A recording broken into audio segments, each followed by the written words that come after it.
The topic for today came from a comment from a listener. So thank you so much, Shireen, for your comment.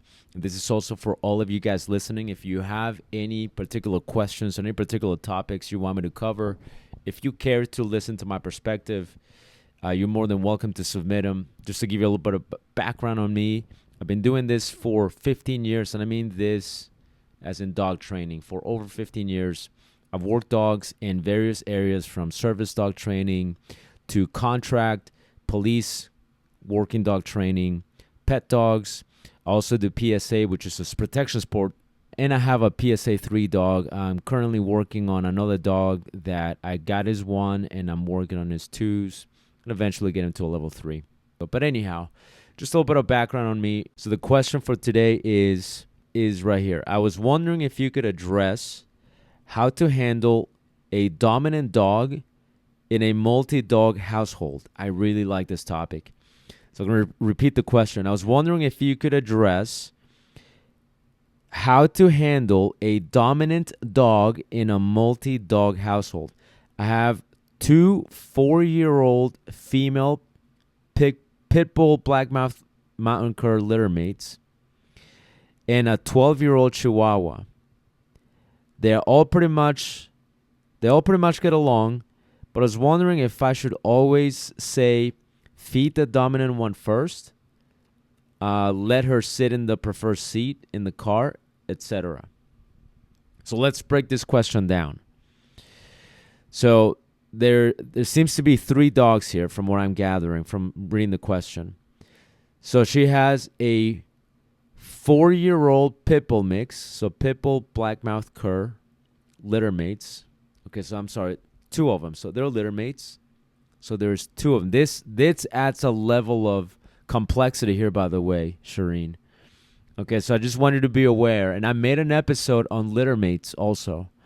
So it might be on here or it might be on the YouTube channel. But I either made a video or I made an episode on littermates. So I would highly recommend that you check that out, because this will probably answer some questions that you might have regarding that specific set of dynamics with these 2. So 2 littermates that are 4 years old. Okay, these are pit bull blackmouth mountain cur mixes. Now they're 4 years old. I don't know, Shireen, if you got these dogs recently or if you've always had them. So if you've always had them, there are more questions there, for you to wrap your head around, for you to, uncover, so to speak. So then the additional dog is a 12-year-old Chihuahua. Okay, Chihuahuas can live a very long time.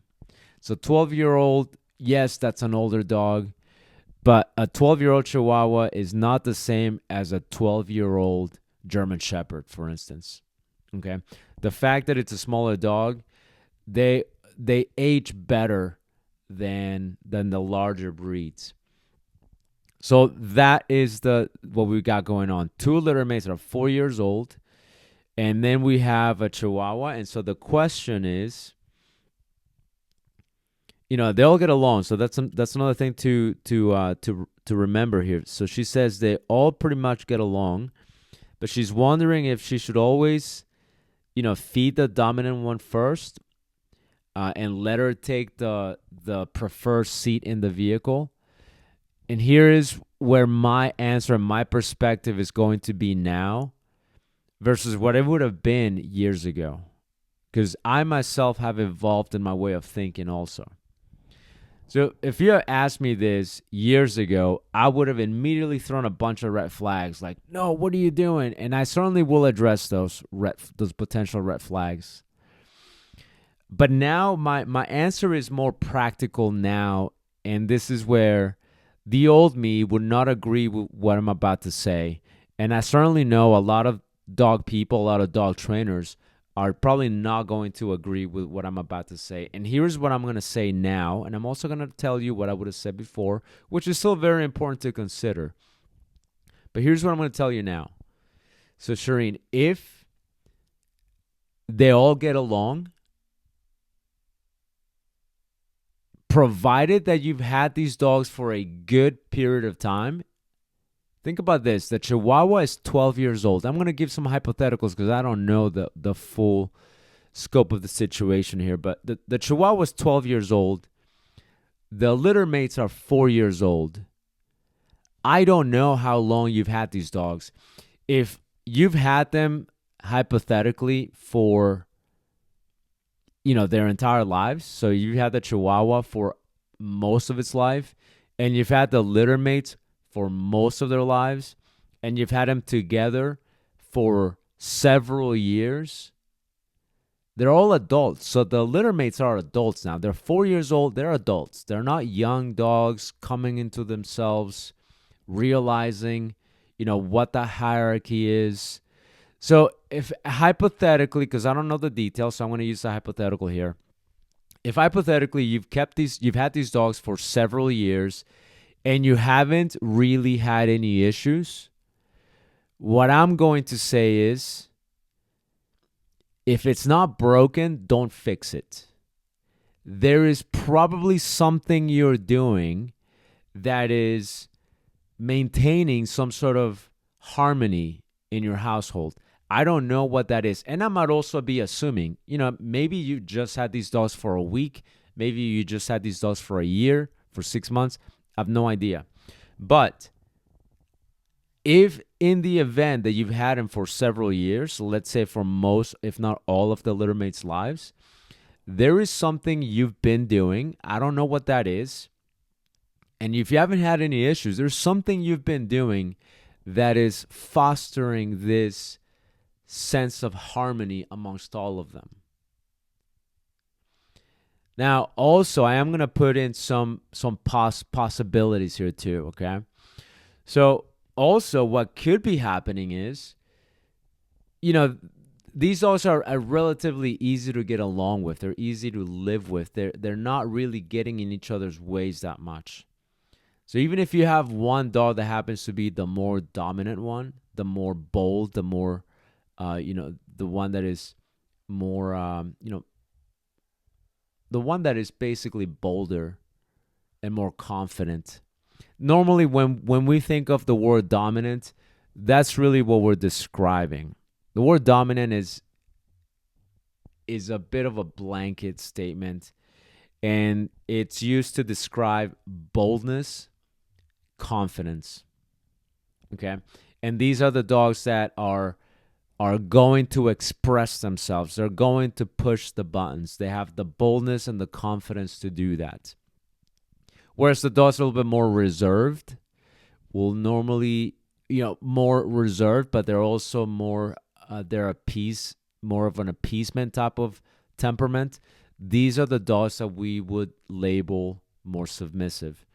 If you have a nice dynamic of, there is one that is more dominant, aka more bold, more confident, and the other ones are easy to get along with. They're more on the appeasement side, and they're more on the easy to get along, on the more reserved side. If you have that dynamic within these three dogs, you're probably fine. Plus, I don't know, maybe you are amazing at maintaining order. Maybe you're amazing, and I'm going to assume the best scenario here. You might be amazing at basically letting them know, hey, knock that off. You guys are getting out of hand. No, knock it off. Don't bother each other. Leave them alone. Leave each other alone. If you're really good about that and maintaining this leadership role, which that leadership role should be yours. It shouldn't belong to any of the dogs. And what do I mean by leadership? I don't mean be the alpha. I don't mean spit in their food. I don't mean doing crazy things. All that means is the leadership role just means you decide when things need to make a turn from overexcitability and over arousal to, hey guys, you got to knock that off. Not the time right now. See, that's leadership. That's a leadership role. When you have dogs, especially when you have multiple dogs, you have to have that leadership role. They all should look up to you. They all should look at you for direction, because if you don't have that leadership role, then it could be chaotic. This is where one of these dogs could start overstepping boundaries. I don't care which dog is the quote unquote dominant one. It doesn't matter to me. I could not care less. What I care about is leave each other alone. Don't bug each other. Don't poke each other's face. Don't kick each other in the shins. Don't take each other's foods. Don't steal from each other. Don't harass each other. As long as you have this nice, peaceful coexistence in the household, I don't care which one is the quote unquote dominant one.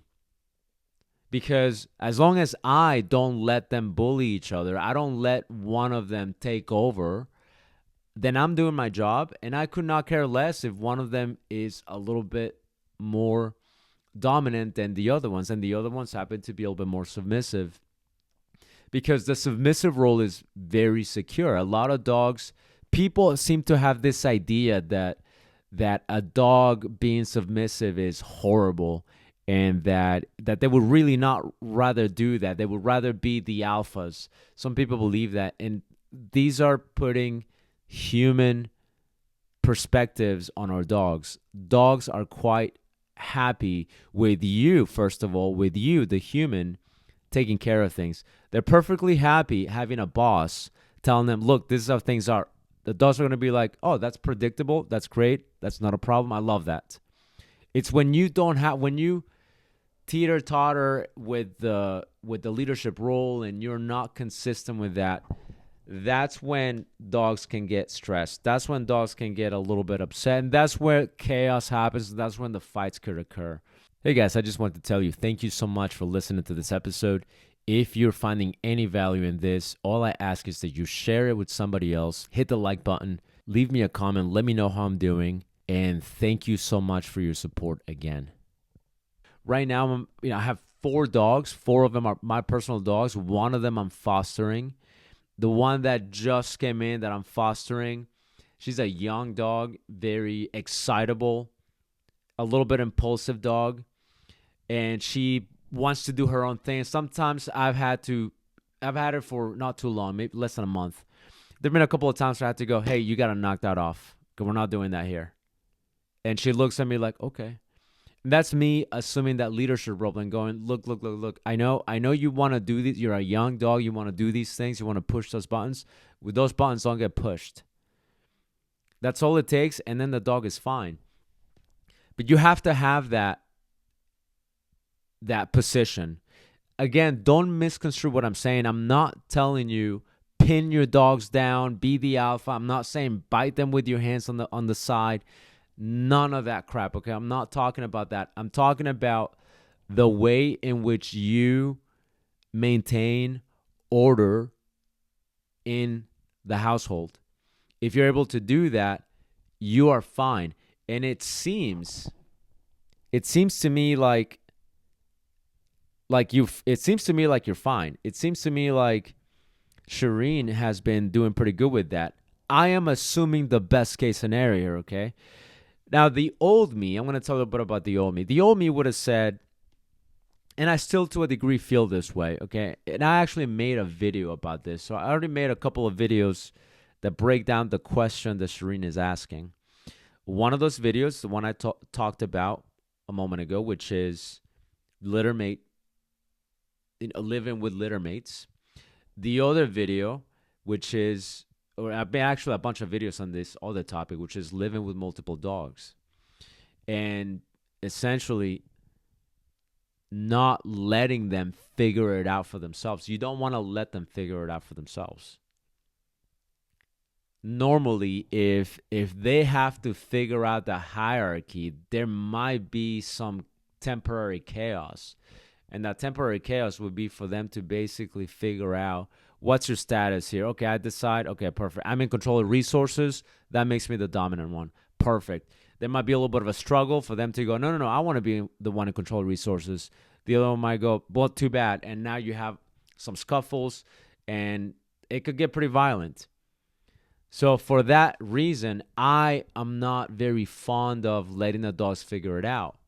Which is why my answer before would have been like, Shireen, what are you doing? Don't do that. You need to change it.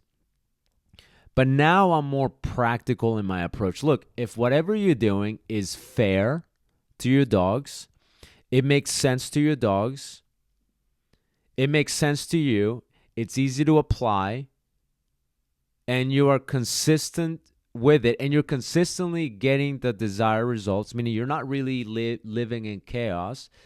If that is what's happening in Shireen's case, then I don't care. It doesn't matter, because obviously there is something you're doing right. It doesn't matter what other dog trainers might say. Another dog trainer might look at that, myself years ago included.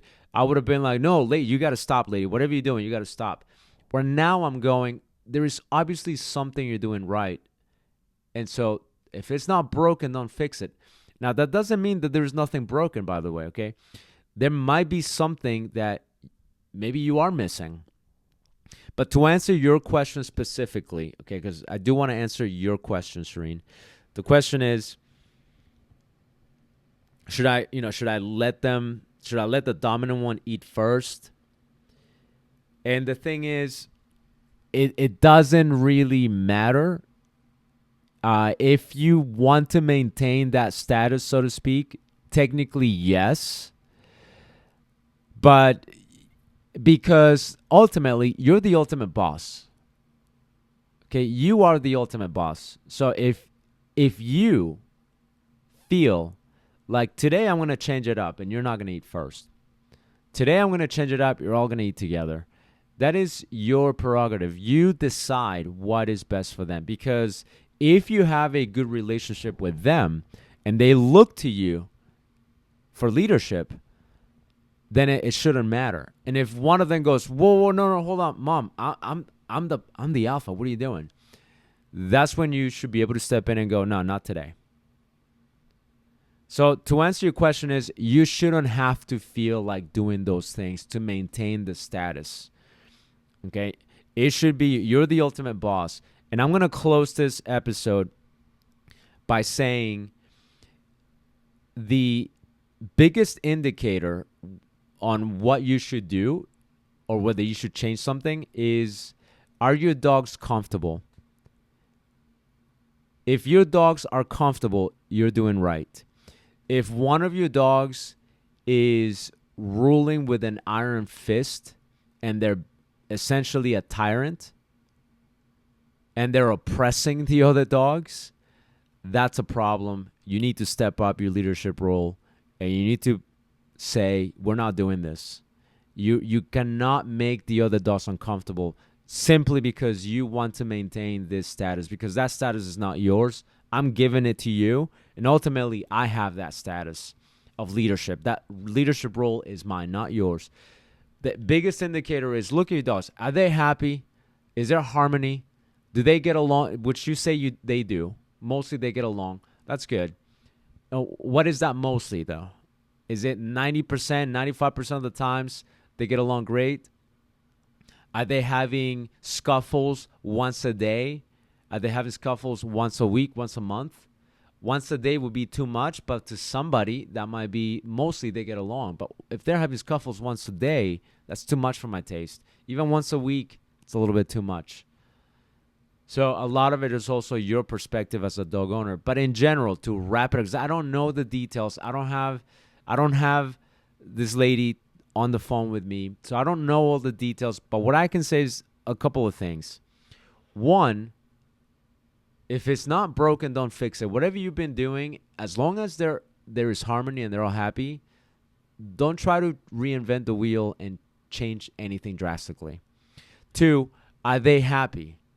If they're happy, then keep moving along. If they're not, you got to step it up. And three, you have to have the ultimate leadership role. None of the other dogs should have that. It should be you. You should be able to decide. And how do you know that? Look at how they respond to you. Did they look to you? Do they listen? Are you having to constantly have to convince them to do something that they should do? Are you nagging them constantly? If you are, you need to reassess your relationship with them and reassess your status in this little group.